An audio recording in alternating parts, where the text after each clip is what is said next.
আসলে তাকদীরে বিশ্বাস একদিকে যেমন আমরা গুরুত্ব বুঝতে পারি না, আরেকদিকে এটা নিয়ে অনেক ভুল চিন্তা মানুষের ভিতরে আছে।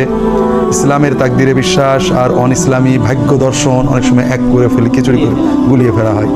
তাকদীর কথাটা কোরআনে বা কাদার, ইন্না কুল্লা শাইইন খালাকনাহু বিকাদার, আল্লাহ তাআলা প্রত্যেকটা জিনিস এটা নির্ধারিত নিয়মে সৃষ্টি করেছেন, পরিমাণে সৃষ্টি। তাকদীর অর্থ হলো ঈমান বিল কাদারের অর্থ হলো যেটা বিশ্বাস করা আল্লাহ এই পৃথিবীর কোনো কিছুই অনিয়মে সৃষ্টি করেননি।